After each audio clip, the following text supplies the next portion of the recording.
നന്ദഗോപൻ, നമുക്കറിയാം ഈ ഒരു പ്രക്ഷോഭം തുടങ്ങിയതിനു ശേഷം ഇപ്പോൾ കേന്ദ്രം കൃത്യമായൊരു നിലപാട് സ്വീകരിച്ചിരിക്കുന്നു. ആ ഒരു പരീക്ഷാ പേപ്പർ ചോർച്ച തടയാനുള്ള ബില്ലിന് മന്ത്രിസഭ അംഗീകാരം നൽകിയിരിക്കുകയാണ്. പ്രധാനമന്ത്രി നരേന്ദ്രമോദി ഇന്നലെ രാവിലെ ഒരു പോസ്റ്റ് പങ്കുവച്ചു, അതിവേഗ കോടതികൾ സ്ഥാപിക്കുമെന്ന്. അതിനുശേഷം 12 മണിക്കൂറിനകം തന്നെ ആ കോടതി സ്ഥാപിച്ച് കൃത്യമായ നടപടികൾ സ്വീകരിച്ചു. അതിനുശേഷം അദ്ദേഹം അർദ്ധരാത്രി വന്ന് ആ ഒരു സംസാരം, അത് നിലപാട് കൃത്യമായി പ്രഖ്യാപിച്ചു കഴിഞ്ഞു. ഒരൊറ്റ കുറ്റവാളിയെയും വെറുതെ വിടില്ല. വിദ്യാർത്ഥികളുടെ ഭാവി സുരക്ഷിതമാക്കാനുള്ള എല്ലാ നടപടികളും കേന്ദ്ര സർക്കാർ അതിനുള്ള എല്ലാ നടപടികളും സ്വീകരിക്കുമെന്ന അദ്ദേഹം നിലപാട് പ്രഖ്യാപിച്ചു. അതിന് പിന്നാലെ സോനം വാങ്ചുക്ക് ആ ഒരു നിരാഹാര സമരം അവസാനിപ്പിക്കുകയും ചെയ്തു. പക്ഷേ ഇപ്പോൾ ഇന്ന് നടന്ന ഈ ഒരു ചർച്ചയിൽ CJP ഇപ്പോഴും ആ ഒരു അക്രമം തന്നെ മുന്നോട്ട് വയ്ക്കുകയാണ്. ഇപ്പോഴും ഭീഷണി തന്നെയാണ് CJPയുടെ പക്കൽ നിന്നും മുന്നോട്ട് വയ്ക്കുന്നത്. ഈ ഒരു ചർച്ച സമാധാനപരമായി നടന്ന ചർച്ചയിൽ അതിനുശേഷം നടന്ന ആ ഒരു വാർത്താ സമ്മേളനത്തിൽ CJP വക്താക്കൾ വ്യക്തമാക്കിയത് അവർ രാജ്യവ്യാപകമായൊരു അക്രമം തുടരും എന്ന് തന്നെയാണ്. അപ്പോൾ എന്താണ് ഇവരുടെ ലക്ഷ്യം? അവരുടെ ലക്ഷ്യം അത്ര നീറ്റല്ല, ആ നീറ്റ് പരീക്ഷയുമല്ല, അത്ര നീറ്റുമല്ല എന്ന കാര്യം നമുക്ക് ഇതിനോടകം തന്നെ വ്യക്തമായി കഴിഞ്ഞതാണ്. അപ്പോൾ യഥാർത്ഥത്തിൽ ഇവർ എന്താണ് ഇപ്പോൾ മുന്നോട്ട് വയ്ക്കുന്നത്? നന്ദഗോപൻ.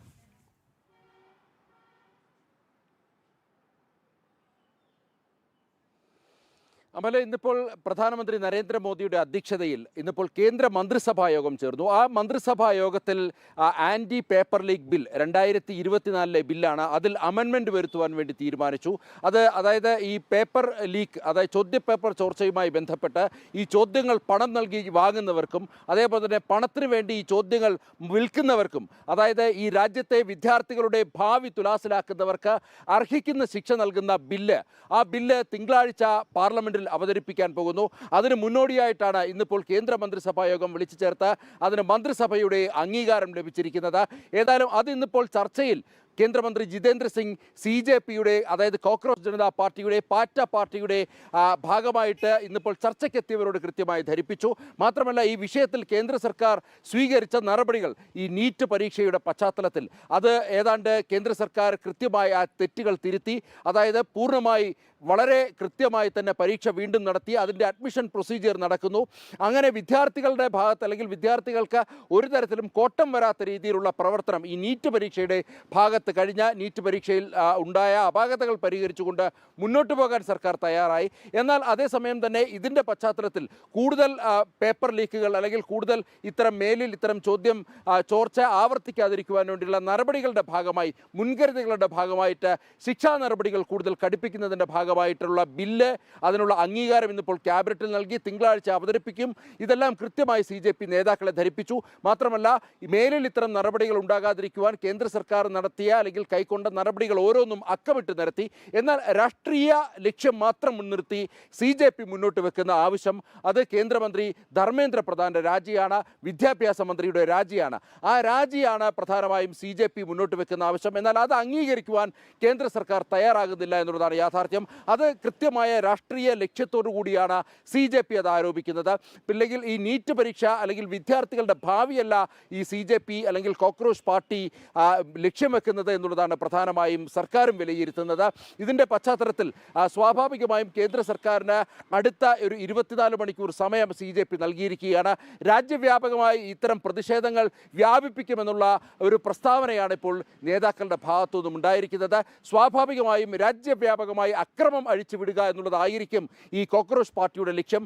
കഴിഞ്ഞ ഏതാനും ദിവസങ്ങളായി നമുക്കറിയാം, ജന്തർ മന്ദിറിൽ അല്ലെങ്കിൽ രാജ്യ തലസ്ഥാനത്തെ ഓരോ പ്രദേശങ്ങളും, കൊണാട്ട് പ്ലേസിലടക്കം വലിയ രീതിയിലുള്ള അക്രമങ്ങൾ അഴിച്ചുവിട്ട് ഭാരതത്തിൽ ഇത്തരത്തിലുള്ള ജൻസി പ്രക്ഷോഭങ്ങൾ നടക്കുന്നു, വലിയ രീതിയിലുള്ള അക്രമങ്ങൾ നടത്തുന്നു എന്ന് വരുത്തി തീർക്കുവാൻ വേണ്ടി, ലോകരാഷ്ട്രങ്ങൾക്ക് മുന്നിൽ ഭാരതത്തെ ഇകഴ്ത്തുവാൻ വേണ്ടി, അല്ലെങ്കിൽ ഭാരതം ഇപ്പോൾ കൈവരിച്ച ലോകരാഷ്ട്രങ്ങൾക്ക് മുന്നിലെ ഗുരുസ്ഥാനം നഷ്ടപ്പെടുത്തുക എന്നുള്ള ലക്ഷ്യത്തോടു കൂടി തന്നെ CJP പ്രവർത്തിക്കുന്നു എന്നുള്ളതാണ് മനസ്സിലാക്കേണ്ടിയിരിക്കുന്നത്. അങ്ങനെ CJP പ്രവർത്തിക്കുമ്പോൾ CJPക്ക് പിന്നിലാരെ എന്നുള്ള ചോദ്യവും പ്രധാനമായും ഉയരുന്നു. നേരത്തെ തന്നെ കേന്ദ്ര രഹസ്യാന്വേഷണ ഏജൻസികൾ കൃത്യമായി അതിന് ചില ഉത്തരങ്ങളും സൂചനകളും കേന്ദ്ര സർക്കാരിന് നൽകിയിട്ടുണ്ട്. അത് കൃത്യമായ വിദേശ ഫണ്ടിങ്ങാണ്. ഈ രാജ്യത്ത് അരക്ഷിതാവസ്ഥ സൃഷ്ടിക്കുക, രാജ്യത്തെ യുവാക്കളെ തെരുവിലിറക്കുക എന്നുള്ള ഗൂഢലക്ഷ്യമാണ് അതിന് പിന്നിൽ. കേന്ദ്ര സർക്കാർ ഇതിനോടകം തന്നെ യുവജനങ്ങൾക്കായി ഒട്ടനവധി പദ്ധതികൾ നടപ്പിലാക്കി കൈവരിച്ചു വരികയാണ്. വലിയ രീതിയിലുള്ള തൊഴിലില്ലായ്മയ്ക്ക് പരിഹാരം കാണുവാൻ കേന്ദ്ര സർക്കാരിന് സാധിച്ചു. സ്കിൽ ഡെവലപ്മെൻറ്റിലൂടെ ഈ രാജ്യത്തെ വിദ്യാർത്ഥികളെ മറ്റൊരു തരത്തിലേക്ക്, അതായത് ടെക്നിക്കൽ എഡ്യൂക്കേഷനിലൂടെ രാജ്യത്തിൻ്റെ വിവിധ ഭാഗങ്ങളിലേക്ക് മാറ്റുന്നു. ലോകരാജ്യങ്ങൾക്ക് ഇന്ത്യൻ വിദ്യാർത്ഥികളെ ആവശ്യമായി വരുന്ന ഒരു ഘട്ടം വരുന്നു. അങ്ങനെ ഈ ഭാരതത്തിലെ വിദ്യാർത്ഥികൾക്കായി കേന്ദ്ര സർക്കാർ നിരവധി പദ്ധതികളടക്കം ആവിഷ്കരിച്ച് നടപ്പിലാക്കി. തൊഴിലില്ലായ്മ അടക്കം പരിഹരിക്കുവാൻ വേണ്ടി, അല്ലെങ്കിൽ അത് പരിഹരിച്ച് മുന്നോട്ട് പോകുമ്പോൾ അതിനെ ഏത് രീതിയിലും അട്ടിമറിച്ച് വിദ്യാർത്ഥികളെ അടക്കം തെരുവിലിറക്കി രാജ്യത്ത് അരക്ഷിതാവസ്ഥ സൃഷ്ടിക്കണം, ജനങ്ങളാൽ തെരഞ്ഞെടുക്കപ്പെട്ട സർക്കാരിനെ അതിലൂടെ അട്ടിമറിക്കണം, പോലീസിനെ അടക്കം ഈ ഭരണ സംവിധാനത്തെ ആകെ ആക്രമിക്കണം, പൊതുമുതൽ നശിപ്പിക്കണം തുടങ്ങിയ ഗൂഢലക്ഷ്യങ്ങൾ, അതിലൂടെ ഭാരതത്തിൽ എന്തോ വലിയ സംഭവം നടക്കുന്നു, വലിയ അട്ടിമറി നടക്കുന്നു എന്നുള്ള പ്രചരണം വിദേശ മാധ്യമങ്ങളിലടക്കം അൽ ജസീറ അടക്കമുള്ള മാധ്യമങ്ങൾ ഇതിനോടകം തന്നെ സംപ്രേഷണം ചെയ്തു കഴിഞ്ഞു. അത്തരം ചില സന്ദേശങ്ങൾ ലോകരാഷ്ട്രങ്ങൾക്ക് മുന്നിലേക്ക്. എന്നാൽ അത്തരം സന്ദേശങ്ങൾ കൂടുതൽ വ്യാപിപ്പിക്കുക എന്നുള്ള ഉദ്ദേശം മാത്രമാണ്. അതിന് പിന്നിൽ രാഷ്ട്രീയ ഉദ്ദേശമുണ്ട്, സാമ്പത്തിക ഉദ്ദേശമുണ്ട്, നിഗൂഢമായ മറ്റ് പല ലക്ഷ്യങ്ങളുമുണ്ട് എന്നുള്ളതാണ് പ്രധാനമായും ഇപ്പോൾ കേന്ദ്ര സർക്കാർ വിലയിരുത്തുന്നത്. അതുകൊണ്ട് തന്നെയാണ് ധർമ്മേന്ദ്ര പ്രധാന്റെ രാജി എന്നുള്ള വിഷയത്തിൽ കേന്ദ്ര സർക്കാർ ഒരു തീരുമാനത്തിലേക്ക് എത്താത്തത്. അങ്ങനെ ഒരു ആവശ്യം മുന്നോട്ട് വെക്കുന്നതിൻ്റെ പിന്നിൽ നിഗൂഢമായ ഒട്ടനവധി അജണ്ടകളുണ്ട് CJPക്ക് എന്നുള്ള കാര്യം കേന്ദ്ര സർക്കാരിന് വ്യക്തമാണ്. അങ്ങനെ കേന്ദ്ര മന്ത്രിസഭയിലെ ഒരു പ്രധാനിയെ ബലി കൊടുത്തുകൊണ്ട് ഒരു തരത്തിലും CJPക്ക് മുന്നിൽ മുട്ടുമടക്കേണ്ട എന്നുള്ളതാണ് കേന്ദ്ര സർക്കാരിൻ്റെ തീരുമാനം. ഈ നിലവിൽ ഇപ്പോൾ ജിതേന്ദ്ര സിംഗ് നടത്തിയ ചർച്ചയിൽ പ്രധാനമായും ഈ പേപ്പർ ലീക്കുമായി ബന്ധപ്പെട്ടുള്ള കാര്യങ്ങളും അതേപോലെ തന്നെ ഭാവിയിൽ ഇത് ഉണ്ടാകാതിരിക്കുവാനുള്ള നടപടികൾ, കൈക്കൊണ്ട നടപടികളൊക്കെ തന്നെ കൃത്യമായി വിശദീകരിച്ചു. ഫാസ്റ്റ് ട്രാക്ക് കോടതി സ്ഥാപിച്ച കാര്യം കൃത്യമായി വിശദീകരിച്ചു. ഇതിന്മേൽ കേന്ദ്ര സർക്കാർ കൈക്കൊണ്ട നടപടികൾ ഈ വിദ്യാർത്ഥികളുടെ ഭാവി വെച്ചുകൊണ്ട് രാഷ്ട്രീയം കളിക്കാനില്ല എന്നുള്ള കാര്യം CJPക്ക് മുന്നിൽ കൃത്യമായി കേന്ദ്ര സർക്കാർ വ്യക്തമാക്കി. എന്നാൽ വിദ്യാർത്ഥികളെ ഉപയോഗിച്ച് ഗൂഢമായ ലക്ഷ്യത്തിന് വേണ്ടിയുള്ള പ്രവർത്തനങ്ങൾ CJP ആവർത്തിക്കുമെന്നുള്ളതാണ് ഇപ്പോഴുള്ള ഈ ചർച്ചയ്ക്ക് ശേഷം അദ്ദേഹം വ്യക്തമാക്കിയത്. സോനം വാങ്ചുക് അടക്കം ഈ ഒരു സമരം അത് രാഷ്ട്രീയ ലക്ഷ്യത്തോടു കൂടിയാണുള്ള സമരമാണെന്നുള്ളത് അദ്ദേഹത്തിന് ബോധ്യപ്പെട്ട സാഹചര്യമുണ്ട്. കേന്ദ്ര സർക്കാരിന് മുന്നിലേക്ക് അദ്ദേഹം മുന്നോട്ട് വെച്ച പ്രധാനപ്പെട്ട ആവശ്യങ്ങൾ സുതാര്യമായി പരീക്ഷകൾ നടക്കണം, വിദ്യാർത്ഥികളുടെ ഭാവി തുലാസിലാക്കരുത് എന്നുള്ള ചില പ്രധാനപ്പെട്ട ആവശ്യങ്ങളായിരുന്നു സോനം വാങ്ചുക് അടക്കം മുന്നോട്ട് വെച്ചത്. എന്നാൽ ഈ സമരത്തെ ഹൈജാക്ക് ചെയ്യുകയാണ് പ്രതിപക്ഷം എന്നുള്ള കാര്യം സോനം വാങ്ചുക്കിനടക്കം ബോധ്യപ്പെട്ടു. ഇത്തരമൊരു സാഹചര്യത്തിൽ അത് ബോധ്യപ്പെടുത്താൻ കേന്ദ്ര സർക്കാരിന് സാധിച്ച സാഹചര്യത്തിലാണ് അദ്ദേഹം നിരാഹാര സമരം 26 ദിവസത്തെ നിരാഹാര സമരമടക്കം അവസാനിപ്പിക്കുവാൻ വേണ്ടി അദ്ദേഹം തയ്യാറായത്.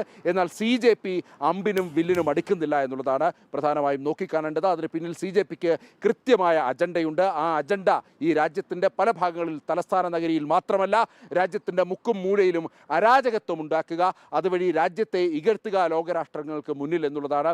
ഇവിടുത്തെ ഭരണ സംവിധാനത്തെ അട്ടിമറിക്കാൻ സാധിക്കുമോ എന്നുള്ളതാണ് പ്രധാനമായും നോക്കിക്കാണുന്നത്. ഇവിടുത്തെ വിദ്യാർത്ഥികൾ, അതായത് സ്കിൽ ഡെവലപ്മെൻറ്റിലൂടെയും മറ്റ് ടെക്നിക്കൽ എഡ്യൂക്കേഷനിലൂടെയും ഒക്കെ തന്നെ, അതേപോലെ തന്നെ ഈസ് ഓഫ് ഡൂയിങ് ബിസിനസ് വഴി കോടാനുകോടി വിദ്യാർത്ഥികൾ അവരുടെ പഠനം അവസാനിപ്പിച്ച് അവർ ബിസിനസ്സിലേക്ക് പോകുന്നു. വിവിധ സംരംഭങ്ങൾ തുടങ്ങുവാൻ വേണ്ടി കേന്ദ്ര സർക്കാർ പല വാതിലുകൾ തുറന്നിട്ടിരിക്കുന്നു. അങ്ങനെ വിദ്യാർത്ഥികൾക്ക്, പഠിച്ചിറങ്ങുന്ന വിദ്യാർത്ഥികൾക്ക് അവർക്ക് ഒരു തൊഴിൽ നോക്കി നിൽക്കേണ്ട സാഹചര്യമില്ല. ബിസിനസ് അടക്കമായി, അല്ലെങ്കിൽ ബിസിനസ് അടക്കമുള്ള വലിയ സാമ്രാജ്യം അവർക്ക് മുന്നിലേക്ക് തുറന്നിട്ട് കൊടുത്തിരിക്കുകയാണ് കേന്ദ്ര സർക്കാർ. അതിനെയൊക്കെ അട്ടിമറിക്കേണ്ടത് ഈ രാഷ്ട്രവിരുദ്ധ ശക്തികളുടെ ആവശ്യമാണ്, അവരുടെ അജണ്ടയാണ് അതെന്നുള്ളതാണ് നോക്കിക്കാണേണ്ടത്. ആ അജണ്ടയ്ക്ക് വേണ്ടി CJPയെ കരുവാക്കുന്നു എന്നുള്ളതാണ് കേന്ദ്ര രഹസ്യാന്വേഷണ ഏജൻസികളൊക്കെ ചൂണ്ടിക്കാണിക്കുന്നത്. അതുകൊണ്ട് തന്നെ സ്വാഭാവികമായും അവർക്ക് കേന്ദ്ര സർക്കാർ മുന്നോട്ട് വെക്കുന്ന ന്യായമായ കാര്യങ്ങൾക്ക് മുന്നിൽ അവർക്ക് ഇതിൽ നിന്നും പിൻവാങ്ങാൻ അവർ തയ്യാറാകുന്നില്ല എന്നുള്ളതാണ്. മറിച്ച് വീണ്ടും വിദ്യാർത്ഥികളെ തെരുവിലിറക്കിക്കൊണ്ട് ഈ തലസ്ഥാന നഗരി അടക്കം ചോരക്കളവാക്കുവാൻ, അതേപോലെ തന്നെ പോലീസിനെയും പട്ടാളത്തിനെയും കല്ലും അതേപോലെ തന്നെ ഇരുമ്പ് കട്ടകളുമൊക്കെ ഉപയോഗിച്ച് ആക്രമിക്കുവാൻ വേണ്ടി അവർക്ക് ഇവിടുത്തെ വിദ്യാർത്ഥികളെ ആവശ്യമാണെന്നാണ് CJP പറയുന്നത്. അങ്ങനെ ഒരു വിഭാഗം വിദ്യാർത്ഥികൾ, അല്ലെങ്കിൽ വിദ്യാർത്ഥികളെന്ന് നേരത്തെ ചില സമൂഹ മാധ്യമങ്ങളിലൊക്കെ ഇതിനോടകം തന്നെ വന്നിട്ടുണ്ട്, പല വിദ്യാർത്ഥികളും ഇതിൽ നിന്നും പിൻവാങ്ങുന്നു ഈ CJPയുടെ സമരത്തിൽ നിന്നും എന്നുള്ളതാണ്. അവർ കൃത്യമായി പലരും ഇതിൻ്റെ അജണ്ടകൾ തിരിച്ചറിയുന്നു എന്നുള്ളതാണ്. അതിൽ നോക്കിക്കാണേണ്ടത് ഒരു വിദ്യാർത്ഥിക്ക് ചുറ്റും 5 ഗുണ്ടകളാണ് എന്നതടക്കം ഇതിനോടകം തന്നെ പല പ്രസ്താവനകൾ ഈ CJP സമരത്തിൽ പങ്കെടുത്തവർ ഇതിനോടകം തന്നെ തുറന്നു പറഞ്ഞിട്ടുണ്ട്. സ്വാഭാവികമായും അവരുടെ അജണ്ട, CJPയുടെ അജണ്ട ഇനി രാജ്യവ്യാപകമായി, അല്ലെങ്കിൽ രാജ്യത്തിൻ്റെ പല ഭാഗങ്ങളിലും നടപ്പാക്കുക എന്നുള്ളതാണ് അവർ ഇതിലൂടെ ലക്ഷ്യം വെക്കുന്നത്. യെസ്, വ്യക്തമാണ്. നന്ദഗോപൻ പറഞ്ഞതുപോലെ തന്നെ നീറ്റ് പരീക്ഷ പേപ്പർ ചോർച്ച, ആ ഒരു ചോർച്ചയ്ക്ക് വേണ്ടി അതിനെതിരെ നടന്ന ഒരു പ്രതിഷേധം എന്നതിലുപരി ഇപ്പോൾ നടന്ന അവർ ലക്ഷ്യം അത്ര നീറ്റല്ല എന്ന് വ്യക്തമാക്കുന്ന തരത്തിലുള്ള എല്ലാവിധ തെളിവുകളും കേന്ദ്രം ലഭിച്ചു കഴിഞ്ഞു. അത്തരത്തിൽ വിദേശ ഫണ്ടിംഗ് അടക്കമുള്ള അത്ര കാര്യങ്ങൾ ഈ ഒരു പ്രക്ഷോഭത്തിന് പിന്നിലുണ്ട്, CJPക്ക് പിന്നിലുണ്ട്.